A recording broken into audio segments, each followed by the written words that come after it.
इंसान आज के दौर में इतना हद से ज्यादा गिर गया है कि आप किसी पे यकीन नहीं कर सकते। समय इतना तेजी से बदल रहा है, समय बहुत तेज गति से परिवर्तन की तरफ जा रहा है। वो परिवर्तन कैसा होगा, क्या होगा, ये तो राम जी जाने, वो ओम हरि परमात्मा जाने।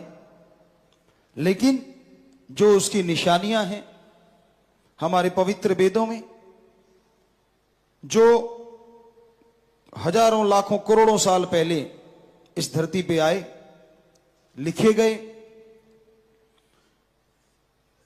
तो वो निशानियां सारी वही होती जा रही हैं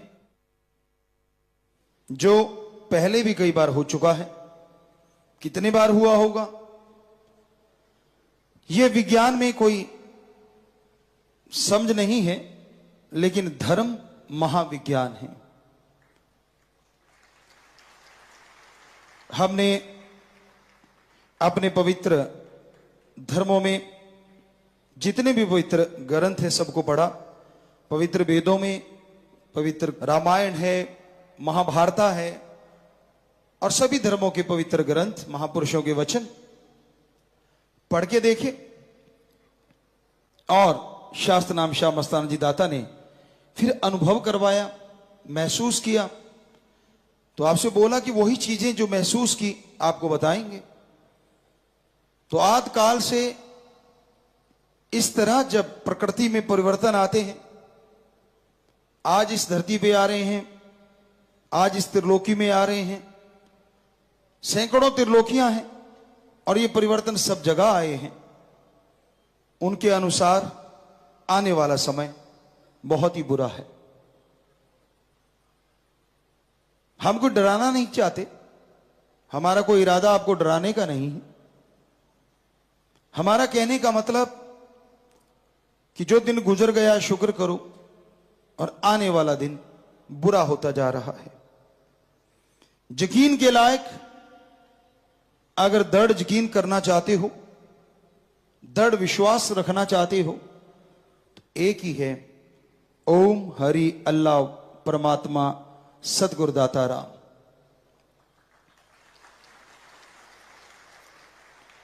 कहीं आप ये सोचो फला आदमी ऐसा है, मैं उसके पांव छूऊंगा या मैं उसको सत्कार करूंगा तो शायद भगवान मिल जाए। जी नहीं, सत्कार करना हमारी सृष्टि में जरूरी है, हमारी संस्कृति में लिखा हुआ है। हर किसी का सत्कार करो, हर किसी की इज्जत करो। माँ बाप बच्चे को लड़ते भी हैं, रोकते भी हैं, लेकिन इसका मतलब यह नहीं होता कि माँ बाप आपके दुश्मन हैं।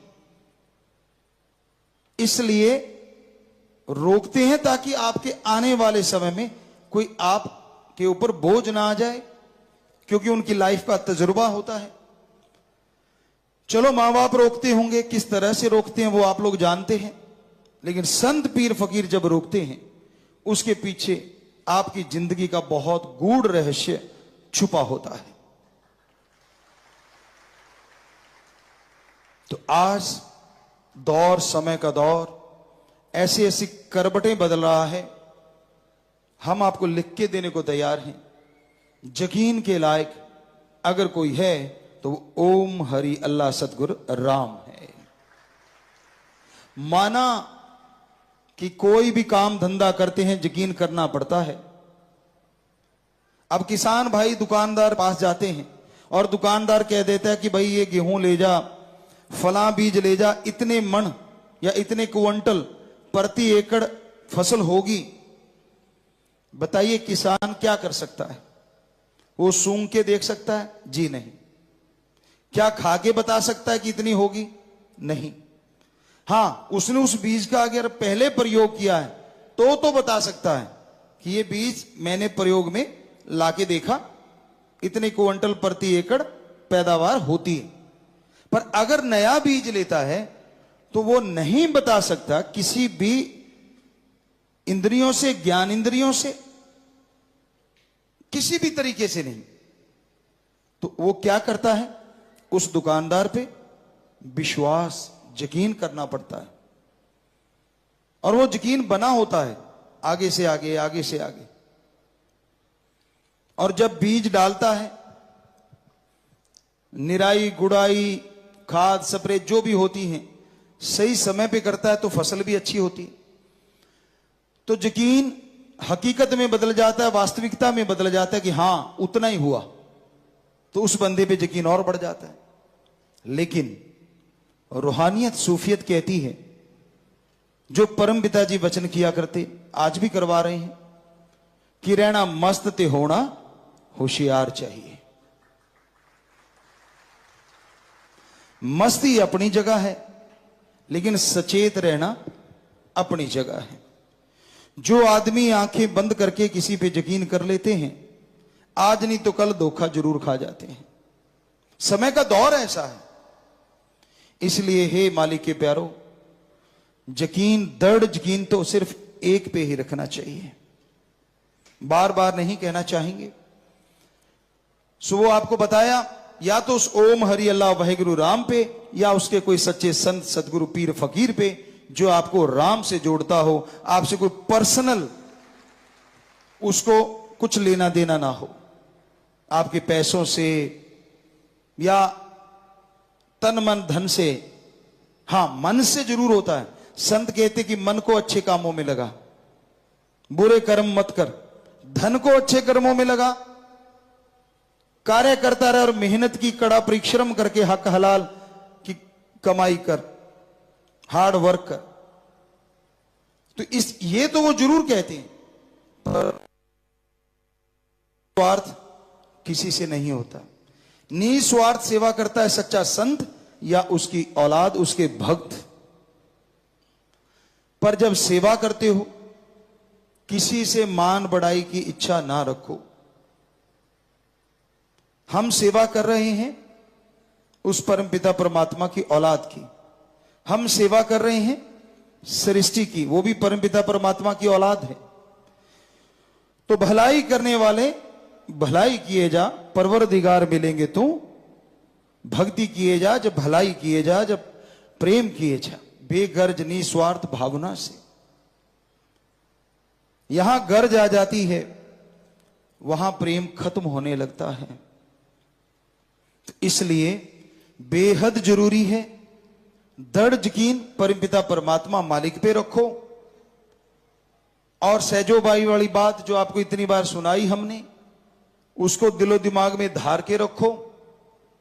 निगाह में किसी दूसरे के लिए वो ख्याल नहीं होना चाहिए जो ओम हरि राम परमात्मा के लिए होता है, एक भक्त के लिए।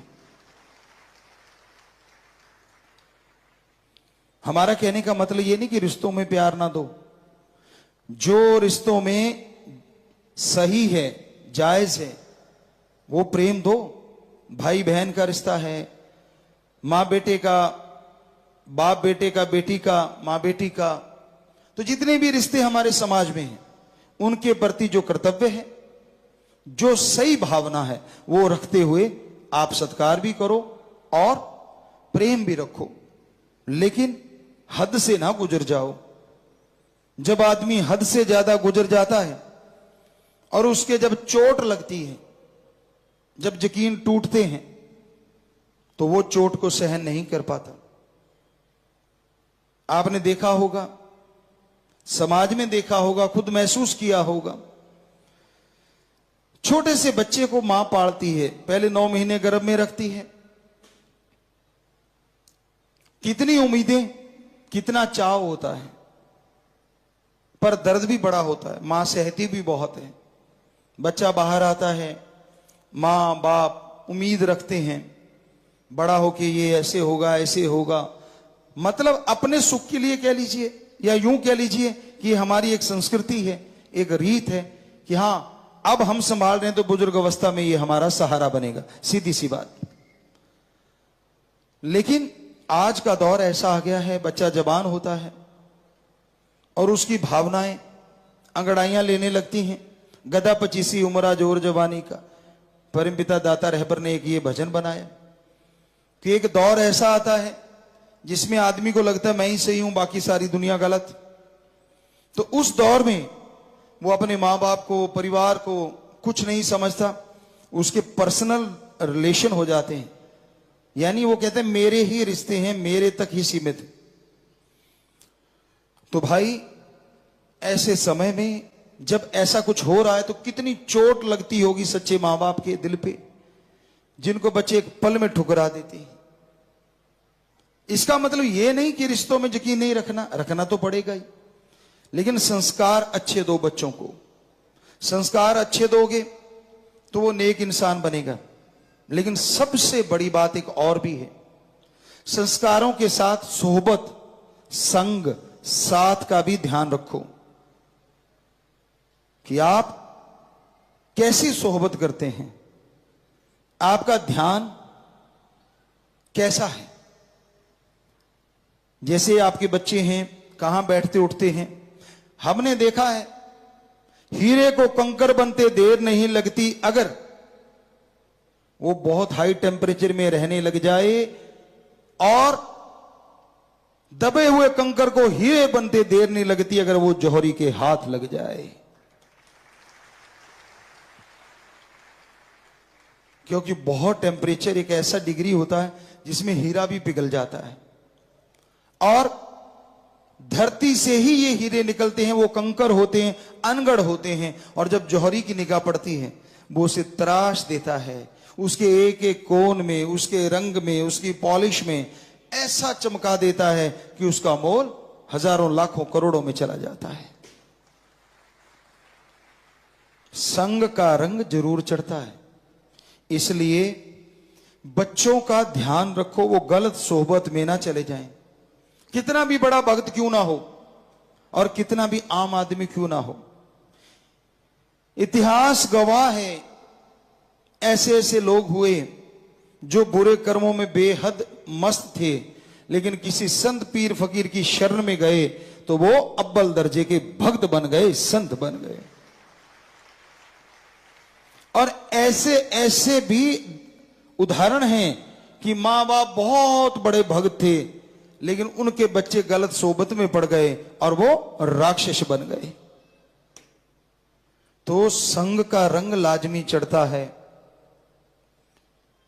जब आदमी किसी संग का हद से ज्यादा यकीन करने लग जाता है वो गलत है। आज के दौर में, आज का समय आपको जैसे बताया बहुत ही भयानक है। आने वाला समय कैसा होगा ये तो राम जी जानते हैं, लेकिन जो अनुभव में आता है कि अच्छा नहीं। नशे के दरिया बह रहे हैं, ईगो अहंकार के दरिया बह रहे हैं, पैसा भगवान हुआ पड़ा है, और सोहबत में जब आदमी गलत में पड़ता है अच्छे बुरे की पहचान नहीं रहती। इसलिए हम आप सबसे हाथ जोड़ के यही प्रार्थना करेंगे कि हद से ज्यादा यकीन एक पे किया जाता है, वो ओम हरि या उसका कोई सच्चा संत पीर फकीर है, वरना और किसी पे हद से ज्यादा, एक हद तक एक सीमा है रिश्तों की, उससे ज्यादा अगर यकीन कर बैठोगे तो कभी भी धोखा खा सकते हो। हमने ये देखा पीर फकीर की बात ना मानते हुए कई सज्जन ऐसा कर बैठते हैं और फिर पछताते रहते हैं। तो आप सबसे यही प्रार्थना कि सुमरन किया करो, राम का नाम जपा करो, क्योंकि चक्की जब चलती है सब कुछ पिस जाता है, लेकिन जो धुरे के साथ लगे दाने, सारा आटा पिसने के बाद पत्थर उठाते हैं तो वो ज्यों के त्यों पड़े होते हैं। ये आज से नहीं, साईं मस्ताना जी महाराज 1948 से लेके आज तक पता नहीं ये कितनी बार वचन हम लोगों ने आपको किए होंगे, क्योंकि ये एहसास है, एक अनुभव है, एक तजुर्बा है सूफियत का, रूहानियत का। तो वो समय कब आएगा, वो समय कौन सा होगा, ये तो परमपिता परमात्मा जानते हैं।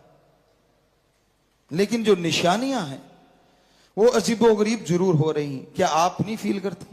आप किसी बुजुर्ग से पूछ लो, क्या मई के महीने में 15 दिन सावन जैसी झड़ी लगी है? ऐसे ऐसे देशों में, यहां कभी गर्मी पड़ी नहीं थी, गर्मी से लोग मर रहे हैं। ऐसे ऐसे देशों में यहां बरसात की बूंद नहीं पड़ी थी, वहां बाढ़ आ रही है। कभी पहले सुना? हमने तो नहीं सुना। हालांकि 55-56 साल की उम्र, 56 की हो गए, लेकिन नहीं सुना। तो हमसे बड़े भी उम्र में, उम्र दराज की बात है, बुजुर्गों से पूछा 100-100 साल के, वो कहते हमने नहीं सुना, हमने तो बाप दादा से नहीं सुना। तो इसका मतलब हो क्या रहा है? क्योंकि ऐसा ही समय कभी पहले भी आए थे। सब सृष्टियों में, सब धरतियों पे, सैकड़ों जगह जो त्रिलोकियां, उनमें भी आया। तो आज इंसान की ईगो बढ़ गई है। इंसान संतों को जब बेवकूफ समझने लग जाता है, भगवान को मतलब प्रस्ती के लिए इस्तेमाल करने लग जाता है, तब समझ लो समय बुरे से बदतर होता जा रहा है, बुरे से बुरा होता जा रहा है। तो आज का दौर कुछ ऐसा ही होता जा रहा है। आज के दौर में लोग मतलब प्रस्त ज्यादा हैं, अपना मतलब हल करने के लिए इस्तेमाल करते हैं भगवान का। क्या आपने खुशी खुशी कभी किसी को भगवान को याद करते देखा? मालिक के प्यारे होंगे जो करते हैं, ऐसा नहीं कि बीज नाश हो गया। बहुत कम लोग। धंधा डगमगा रहा है तो भगवान प्यारा, बच्चा बीमार हो रहा है तो भगवान प्यारा, पेपर सिर पे है तो भगवान प्यारा, खेलने जा रहे हैं, कंपटीशन तगड़ा है तो भगवान प्यारा।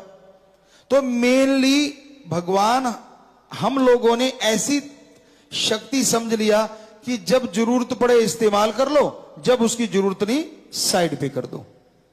जबकि यह गलत है। अगर आप सुख शांति में परमात्मा का नाम लोगे तो यह हो नहीं सकता कि आपके नजदीक कभी दुख आए भी। इसलिए सुख शांति में सुमरन किया करो ताकि दुख आने ही ना पाए।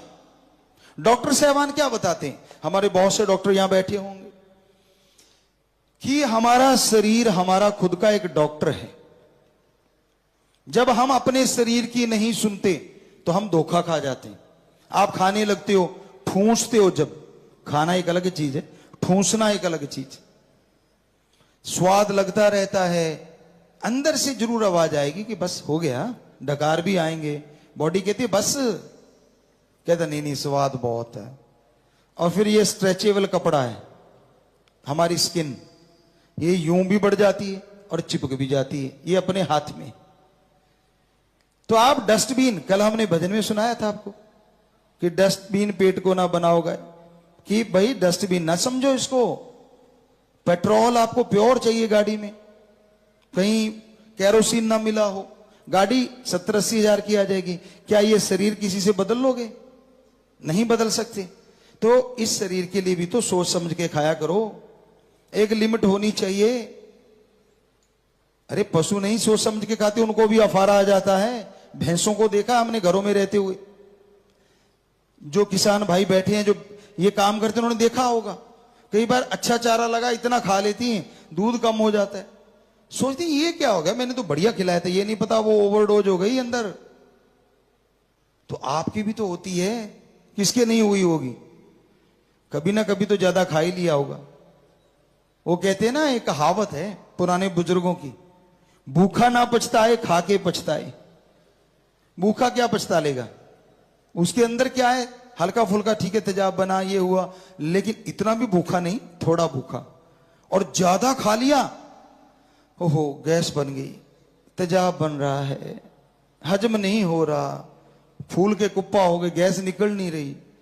ढूंढते कैसे निकले, जैसे खाया तो पटाख से, निकलने में तो टाइम लगेगा ना, आंतड़ियां धीरे धीरे। तो कहने का मतलब, आप अपने शरीर का ध्यान रखिए और आत्मा का ख्याल रखिए। आत्मा का ख्याल रखोगे, शरीर मजबूत हो जाएगा। आत्मा का ख्याल रखोगे, तंदुरुस्ती ताजगी आएगी। आत्मा का ख्याल रखोगे, विचार शुद्ध आएंगे, और शुद्ध विचार से ही हो सकता है भगवान कृपा कर दें और आने वाले भयानक समय को परिवर्तित कर दें और बदल दें, अदरवाइज मुश्किल है। तो सुमरन और सेवा नेक नियत से किया जाए, फलता फूलता जरूर है।